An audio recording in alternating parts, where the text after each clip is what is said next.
Since the Taliban's return to power in Afghanistan last year, there's only been one credible and reliable group that has decided to take up arms against the Taliban. This is the National Resistance Front of Afghanistan. Based in Panjshir Valley, north of Kabul, and operating in several provinces across Afghanistan, the NRF has been fighting against the Taliban against all odds and without any meaningful international support. The NRF is led by Ahmad Massoud. Commander Massoud has a very distinguished and interesting background himself. He was educated at the Royal Military Academy Sandhurst and holds prestigious degrees in both the undergraduate and graduate level from schools in the United Kingdom. Although he didn't enter Afghan politics until 2019, he's already made his mark on the history of Afghanistan. He is also the son of the late Ahmad Shah Massoud, the freedom fighter and commander of the Northern Alliance, who fought against both the Soviets and the Taliban and was martyred 2 days before 9/11 attacks more than 2 decades ago. So it is with great honor and privilege that we can welcome Commander Massoud with us here today. Commander Massoud, thank you so much for joining us. Thank you so much for having me, Luke. It's a pleasure and it's an honor to be here. And I've been looking forward to this. Thank you so much. Thank you. And for those viewers of this presentation who may not know much about the NRF, the National Resistance Front of Afghanistan, what do they need to know? What would you like to tell them? Well, the NRF, National Resistance Front of Afghanistan, is, to very simplify it, is the Afghans' effort against the terrorism and the continuation of war and terror.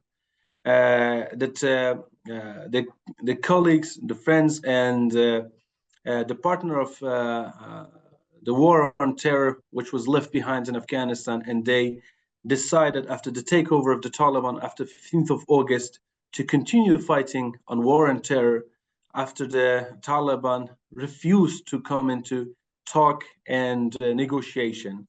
Once that effort failed and the Taliban decided to use the military force against our people, the resistance started. And what can you tell us about those final days for you in Kabul as the Taliban was approaching, as you had to make a decision about your future and the future of your people? What was that like? Did you always have this idea in the back of your mind that it might come to this and that you might have to follow in your father's footsteps and lead a resistance movement? Or was this something that happened at the spur of the moment without much prior planning? Well, to be honest, it's a bit of both. First and foremost, we knew about it coming years prior to the event. And this is why that in many trips I had to UK, to Europe, especially the meeting I had with President Macron in 2020, and also in many meetings that I had with the American delegation, primarily Mr. Khalilzad, who was the envoy at that time, and he was working with the peace. And also when I had meetings with the State Department's delegations and Pentagons and Defense Ministry and offices in Kabul, time after time, I tried to raise the awareness on the fragility of the situation in Afghanistan, especially the government. And I tried to bring the awareness on the fact that, unfortunately, the debacle of the Doha agreement and also the negotiation which was going on in Doha, it would truly destroy the moral of the soldiers on the ground. It would truly destroy the balance of negotiation, and it would be a catastrophic and strategic mistake. Unfortunately, all of those warnings that we gave to all of those delegations, they were not being heard properly. And this is why we knew, and also I tried to talk to Afghan elites and also to Afghan politicians and also the Afghan government officials. I can say that unfortunately, even them, despite showing concerns and sharing concerns, the effort to prevent it was minimal.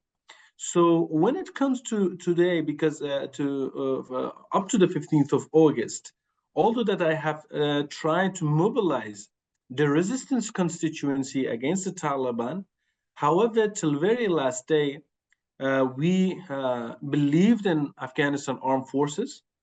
We supported Afghanistan armed forces, and we didn't want to create a mercenary group or a militia apart from the government, especially at the time that all of those meetings that we were having, our friends outside, especially in the United States, they were very vividly and clearly were asking us to never, create sort of to part ways from the government or create another headache for the government. It is not the time for disunity, but unity. And whatever we want, we should be receiving it from Afghanistan Republic. However, unfortunately, due to the extreme bad way of the governing of Mr. Ghani and his team, we were unable to receive anything from the Republic. Not only that, but they were also an obstacle on the way of mobilizing and unifying the nation. So we knew, and these were the obstacles internationally, regionally, and also inside Afghanistan nationally. Because also in the region, they were not happy with the peace process, and I believe that they wanted the America to experience another second Vietnam. And so it was a regional effort, and also it was a mistake on the decision maker and policy makers of unfortunately United States and also Europe at that time to go on with the sort of the peace process and then the withdrawal. At the end, unfortunately, the Afghan government and also Afghan elite, they failed the people. When it comes to all of that, to the point on 15th of August, few days before that, I knew Kabul is going to fall. The two things was on my mind. First, should I leave or should I stay? If I leave, it means that I'm betraying my people, I'm betraying my cause, I'm betraying my father, and my country. If I stay, what should I do? Should I join the Taliban or should I resist? If I would have joined the Taliban without them at least accepting the very fundamental and basic right of every human being, which was deciding their own fate and future and giving them freedom, then it would mean that I would be a slave of the Taliban. And it means that I'm giving in to all of those ideology that I have fought against for 20 years, and also my father fought against. So it meant that all of us were wrong and they were right. If I was staying and resisting, it means that it was going to be a bloody, and it is going to be a very hard and long and lonely fight against them, especially that I knew the appetite for military assistance in the West is almost non-existent. And also the region, because of the sort of forcing America out of Afghanistan and NATO out of Afghanistan, they were participating in some way, assisting the Taliban to take over. They are not going to be joining hands with us against the Taliban, at least in short term. So I will be totally alone. And however, after days of assessment, when the 15th of August happened, when I was left with two choices, I left the hardest way, but I couldn't betray my people, my country. Yeah. And, I think students of leadership have two fantastic examples just in the past, year and a half to learn from. I mean, the first one is your decision to stay, to go to Panjshir, and then to lead this resistance movement against the Taliban. You had an easy option. You could have just fled to the Gulf or elsewhere, to France, to the UK, and lived a very comfortable life. But you chose not to. And the other example, of course, in more recent times, is President Zelensky, who could have also easily fled, but decided to stay and lead a resistance and fight. And I think in both cases, there are a lot of leadership lessons to be learned, and also a lot of praise to be given for individuals like yourself. Um, why do you think there was this collective state of denial by both the Ghani government, but also in Washington and in Brussels and in the West over these peace talks about how they weren't progressing? Nobody denies that peace talks should have taken place. Yes. I think we all wanted peace, even if that meant through talks and negotiations, but they had to be done properly and accordingly. And this clearly wasn't the case. Why do you think that everyone was just in denial about this? I believe that unfortunately the timeline or the time frame that Washington has put for the peace process, it was too short, and it was too short, especially not taking into consideration the complexity of the regional politics. Because one thing that if it was between the Afghanistan government and Taliban alone, the peace would happen within weeks, if not like even days. However, we need to take into consideration that a lot of the region, they just wanted to see Americans defeat, and they wanted to see another Vietnam. They didn't want to see United States leaving Afghanistan in a peace and also in a sort of in a peaceful situation. So sometimes we need to take into consideration the internal complexity of it and also external. I believe there were a few reasons for it. First, it was the rush for making the decision of leaving Afghanistan for whatever reason. It can be for the elections. It can be for gaining the public support in America and the West. Although that I need to emphasize on the fact that I was speaking actually with a veteran a few days ago. He mentioned that in a span of few years in Afghanistan, there were only 44 American soldiers and lost their lives against the Taliban in a span of few years. I believe it was after 2014 up to the end of the withdrawal. However, annually in just trainings in America, American people are losing dozens of soldiers just in the trainings. So it means that actually the cost of lives it was not that high. However, it was a political decision to withdraw from Afghanistan, but unfortunately, it was very hasty and it was not being planned out properly.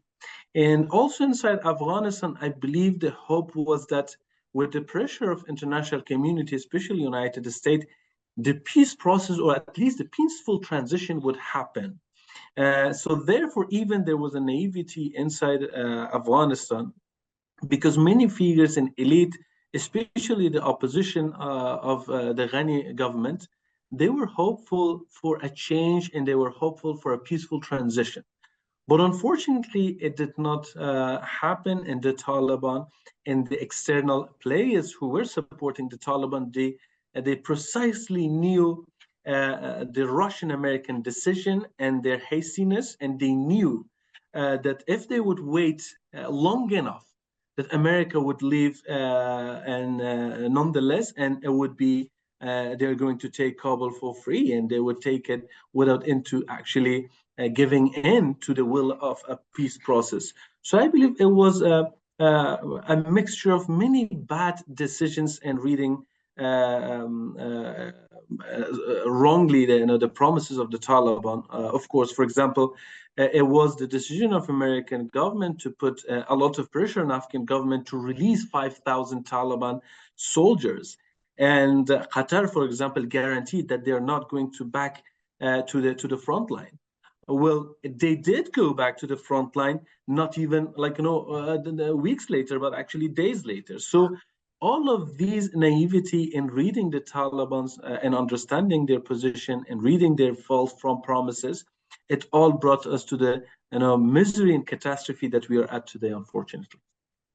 I totally agree that it was, at least in America, it was a political choice. I also agree that from about 2015 onwards, your average American didn't even think about Afghanistan. that we had fewer troops there. We were spending a lot less money than what we were spending. We had far fewer casualties. And, Yes. really, there's about a half dozen countries around the world where the US would have a small counterterrorism force alongside a training force. And no one discusses these places. But it was only because, President Trump and then later President Biden latched onto this idea of ending forever wars that they made it the political issue that it was. Exactly. And now you and your people are dealing with the consequences of this. I wanted to turn back more specifically to the NRF and the Panjshir Valley, where the NRF is headquartered, where a lot of the activity is taking place. I was wondering if you could tell some of our viewers why this particular part of Afghanistan is so important, especially to you, your family, and the NRF. And also tell us a little bit about where the NRF is operating in other places in Afghanistan today. Sure. To start with the Panjshir Valley, there were a few reasons for why it started there. And first and foremost, it's because it was the last place which was still not taken by the Taliban. It was the last, liberated place, and it was still, operating under the Republic of Afghanistan, while the Taliban took over everywhere else. So if it was any other area which was still free, I would go there. If it was in Khost or in Herat or in Kandahar or in Badakhshan. But fortunately or unfortunately, it was the Panjshir Valley, which was still not being taken by the Taliban. And the reason why it is very important and why the resistance thrived there are a few reasons for it. And the first and foremost, as I mentioned, was still free. And the second thing is that Panjshir Valley has a historical weight to its name.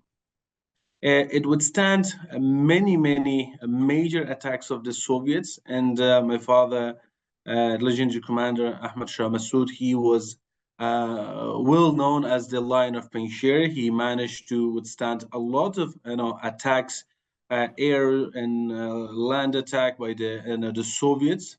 Actually, 7 major attacks and many minor attacks. And at the same time, he managed to withstand against the Taliban for duration of the first resistance that he managed to resist against the Taliban. The Taliban never managed to get inside the Panjshir Valley and the first resistance. And also because of its strategic location. And all in all, and also, of course, because of the people which are very brave and valor, and they never accept slavery or never accept surrender. And they always want, and they have always played a very important role in creating governments in Kabul. So for many reasons, Panjshir was very important. However, the main reason, once again, I need to emphasize, it was because it was the last place which was still free. And we started from there, and we started with hundreds of people. However, after 1.5 years now, the resistance has grown to Badakhshan, Takhar, Baghlan, Samangan, Nuristan, Parwan, Kapisa, Bamiyan. So now from just one province, we are in more than 7 provinces as I'm speaking. And our numbers has grown in just 1 year from few hundred people to actually almost 5,000 people. Of course, there are logistic and intelligence personnel as well. And this is why the Panjshir is important, and this is where we are operating right now. Some may say that why you haven't taken any geography or like a province or a district until now, because of 2 reasons. First, it is not in our strategy because we know our strength and we know our weaknesses. Unfortunately, we do not possess enough resources for a counterattack. We are able to get any province or district as I'm speaking. However, we won't be able to hold it for the next attack because we have enough for an offense, but we do not have enough for defense. And this is the issue that we had. And this is the issue that actually Taliban had also in the past 20 years. That's why till the very last year, they never managed to get any districts or any province.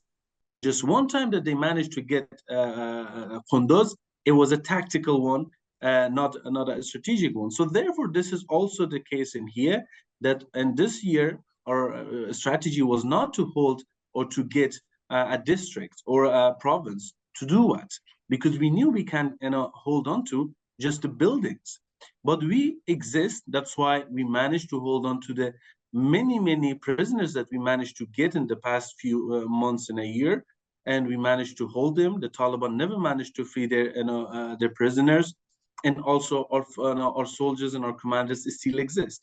The Taliban have always tried to downplay their opponent.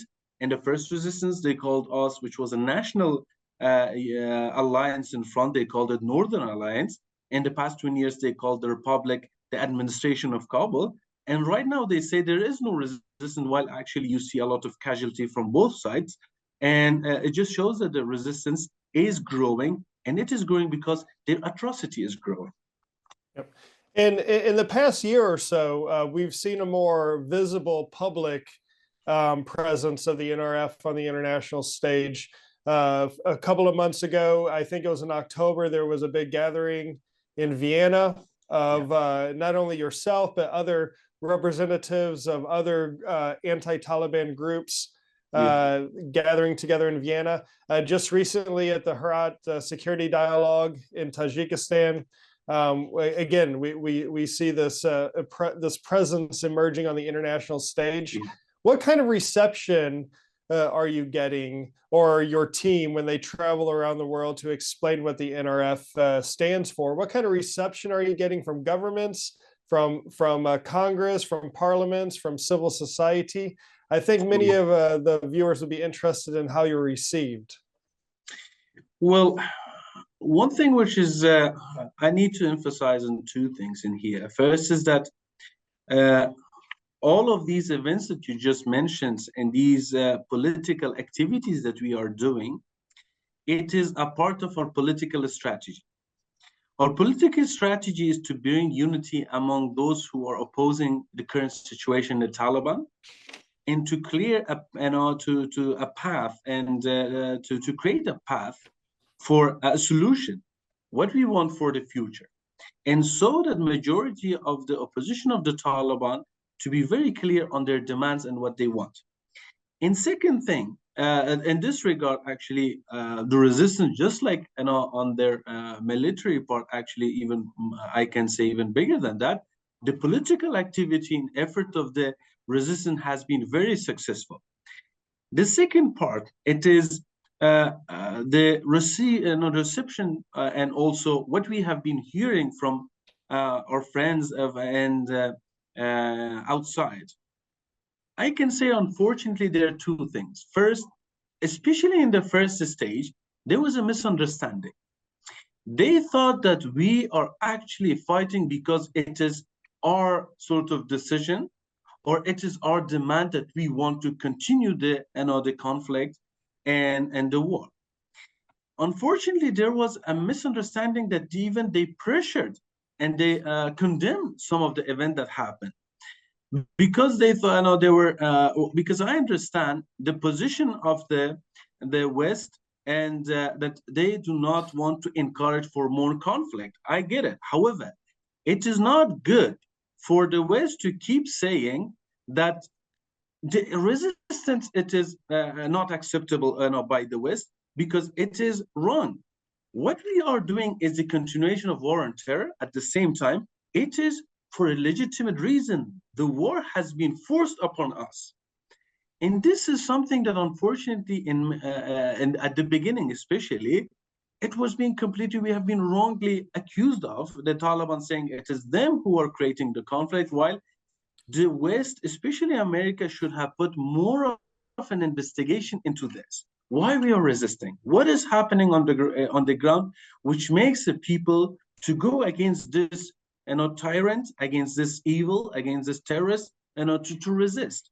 So besides just the values, which unfortunately it is kind of forbidden, one of the things which we have been always very disappointed, how low the bar is when it comes to the international demands of the Taliban. Just open the schools. So what if they open the schools? What next? Or like, for example, allow for the aid to get to the people. What next? Unfortunately, the bar of the demand of the West, from the Taliban is so low, and this is not acceptable by us, because we want more than just lowering, just like opening of the school. We want to have a dignified life, and we want, just like everybody else, to have the right to live in peacefully in harmony with each other and with the world. So to conclude, at the beginning, the reception was unfortunately not right. They were more of encouraging us to prevent further escalation of violence, which we tried to tell them that it is not us, it is the Taliban, that you should do it to the Taliban. And secondly, it is actually, I can say that the achievement of the resistance, that in 1 year, despite Taliban's many, let's say, these fake efforts, such as creating this committee for invitation, it is the resistance which actually managed to bring unity among the opposition, among the traditional leaders, among the media personalities, and also influential national figures. And it is them who managed to bring unity, but there is no major figure who actually got back to Afghanistan. Yeah, and some of us in the West who are calling for more support and engagement with the NRF, one of the criticisms we often hear is that this only perpetuates the conflict, this only continues the conflict, which creates instability for further terrorists to operate in Afghanistan. But as you just pointed out, Commander Massoud, this is the wrong way of looking at it. You and the NRF and others are exercising the right of self-defense.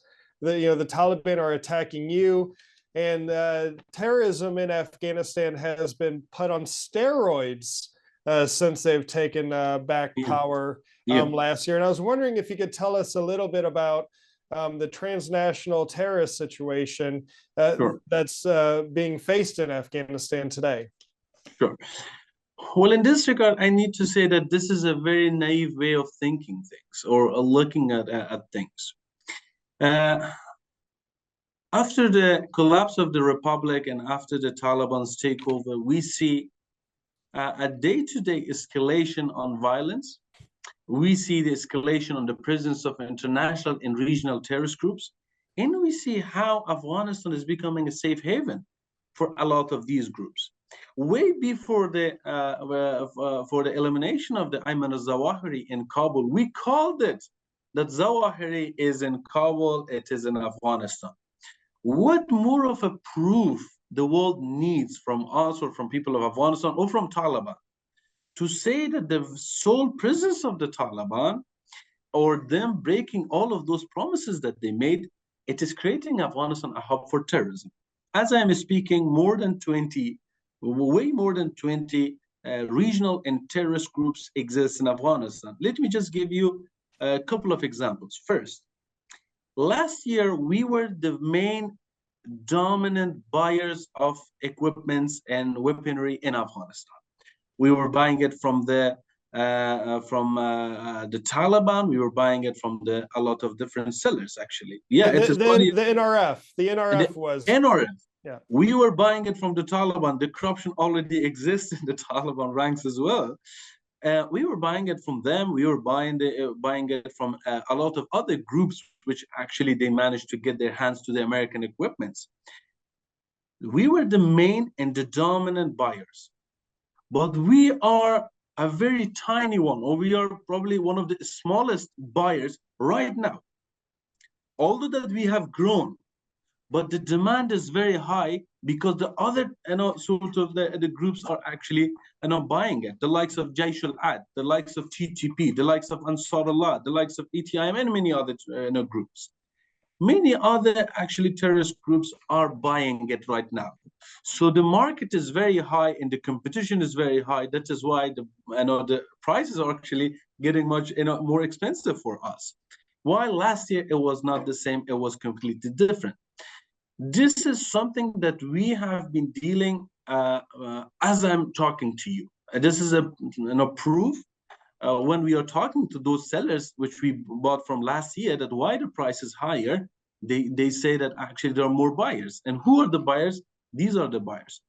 And second thing is that we have clear evidence of the presence of these terrorist groups across the geography of Afghanistan, that they are recruiting, they're creating training camps, and also they're operating. And besides just the targeting of Al-Qaeda. So Afghanistan right now is not just hub for just Al-Qaeda or ISIS or Taliban, but more than a dozen of terrorist groups and regionally, internationally exist in Afghanistan. And whoever feel unsafe, either in Syria or in Turkey or in Iraq or in Pakistan or in any other country, where they come to Afghanistan because it's very safe for them and it's horrible for their own citizen. And that's what many U.S. policymakers, I think, fail to understand, is that it's not just Al-Qaeda or ISIS. There are a number of regional transnational terrorist groups that are now freely operating in Afghanistan that have the ability to destabilize one of the most important regions of the world. So it's something that definitely warrants more focus and attention here in Washington. Now, speaking of Washington, sitting here in Washington, D.C., in the nation's capital, of course, there'll be a lot of interests and viewers working on Capitol Hill, working in the media sphere, policymakers and the administration. What is your message to them? What can the United States realistically and genuinely do to help you, to help the NRF in the coming months? What are some practical measures that you would recommend are taken? Well, one thing which is very clear is that I know that the appetite for any military intervention or any sort of a military support almost non-existent. So I'm not even going to go in that area. So I'm going to focus on things which is possible, as you just mentioned, realistically, which is possible and can be accomplished. We want Washington to stay with the people of Afghanistan. The demand of the people of Afghanistan, not just NRF. What do they want? The right of women to go to school should not even be into the question. It should not be something to be given to the people of Afghanistan as a point of negotiation. They're holding the whole nation hostage. We should not talk about the fundamental rights of people. We should talk about much more than just that. So Washington can play a key role in helping Afghanistan achieve a lasting peace. And this is what we want. The lasting peace cannot happen through just engaging with Taliban and hoping for one day for them to change, or give in to this thought that there are moderate Taliban and there are extreme Taliban. And let me assure you, of 1.5 years of experience that I had with them, if there was any moderate Taliban, I would know, because I talked to most of them. And I was hoping that if there is any moderate Taliban, to raise their voice, to say that this is wrong, the atrocity which is happening wrong, the killing is wrong. But unfortunately, what is happening is this, once again, this double game.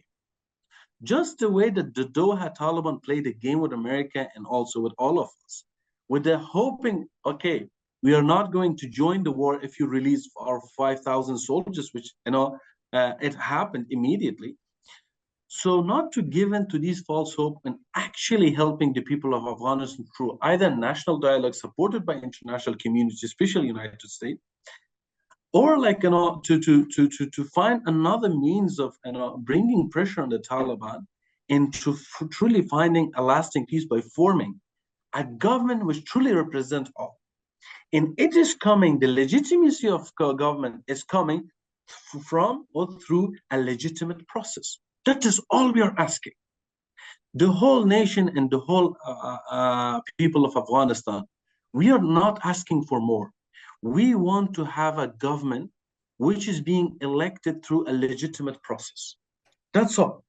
Unfortunately, the way it is right now is that the world is forcing us to accept this present that we are having, because they don't have any plan for it right now.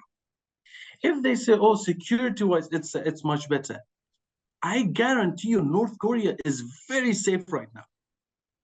Do we want to have North Korea? This is how it is right now for Afghanistan. Much worse than North Korea. Because in North Korea, at least girls, they go to school. There's no discrimination. But in here, there's discrimination. There is an authoritarianism. And there is completely, ethnicities, women, and different groups, they're stripped of their rights. And beside all of that, it is becoming a hub for terrorism. So therefore, a clear request by NRF would be that the United States and Washington should feel responsibility towards the situation in Afghanistan. Because how we see it as Afghans is that, especially with the peace negotiation and the Doha Agreement, the Taliban and the Doha Agreement, which happened between Taliban and America, the balance of negotiation was completely destroyed. And the Taliban, with that, were bringing up to the skies. And unfortunately, with such a decision of withdrawal, the whole thing collapsed on the people of Afghanistan, and we are unfortunately losing.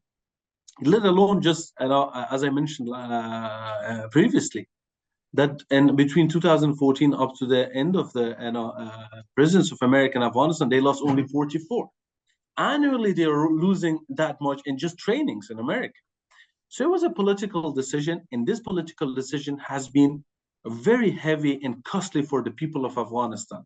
So they should also politically to be driven by those values that American people, they believe in, to intervene and to help the people of Afghanistan to at least have a government which truly represents them. And this government will help them to continue with their struggle against not just terrorism, but against many other elements which is hurting the people of Afghanistan.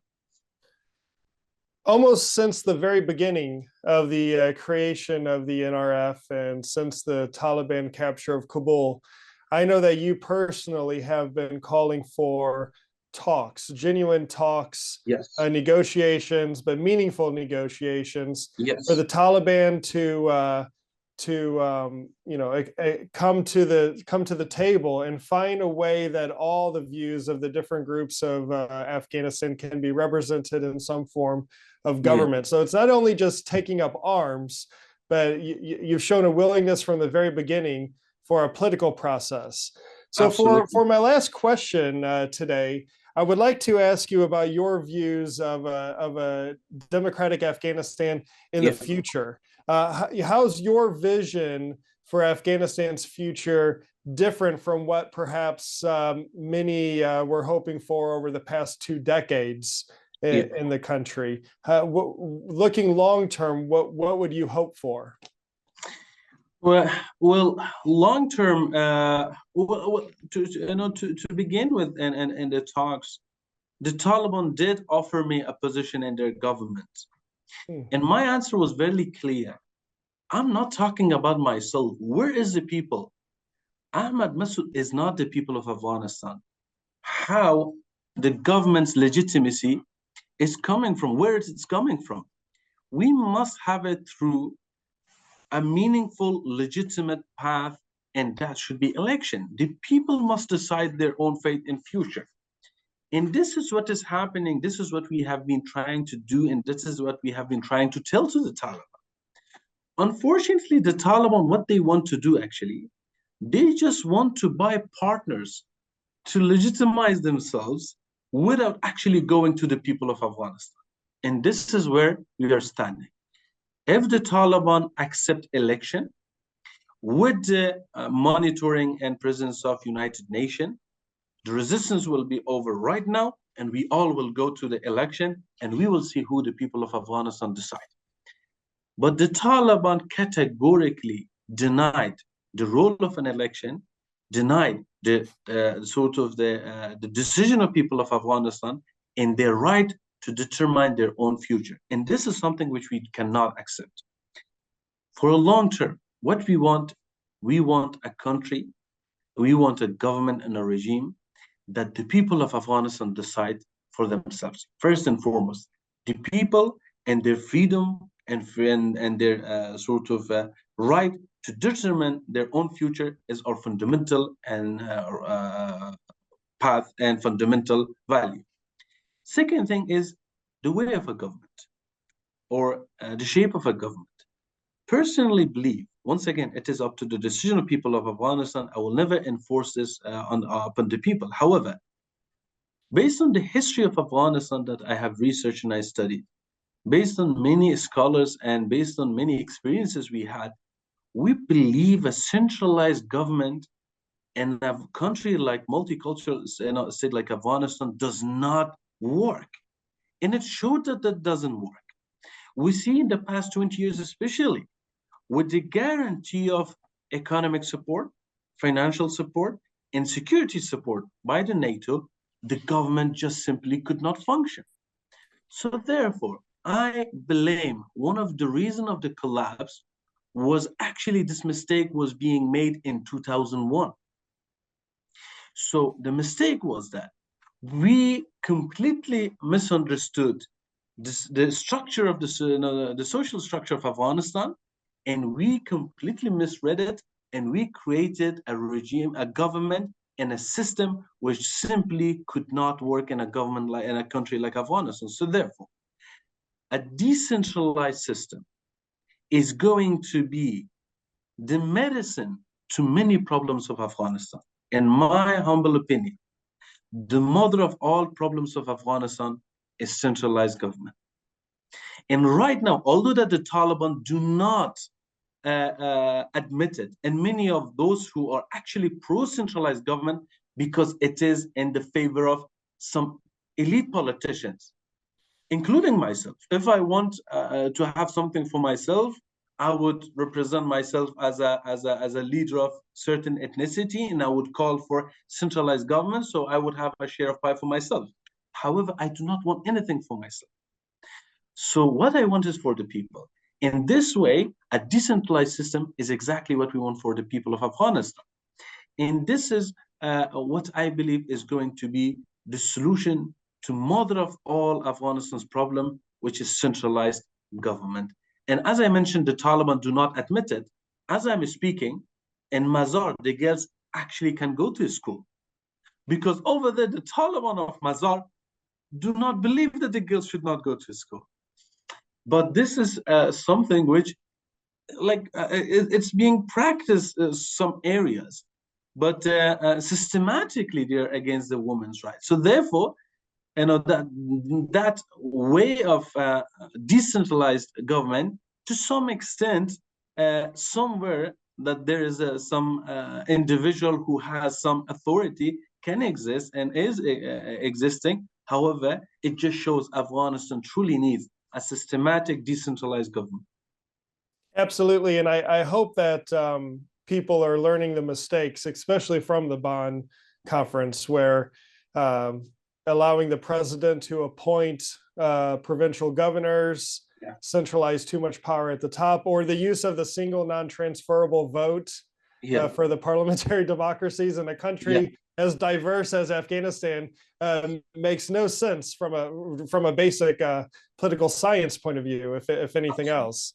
But Commander Massoud, thank you so much for taking time out of your busy schedule. Thank you so much. And it was a fascinating discussion. I really appreciate how open and frank that you have been with me today. And if you're ever in Washington, you're always welcome here at the Hudson Institute. So thank you again very much, and good luck and God bless. Thank you so much. I would love to be there. And the people of America are great people, a great nation with great values. And there's a huge history between us. Once again, thank you very much. And thank you, all of you. It was a pleasure. Thank you so much. Thank you.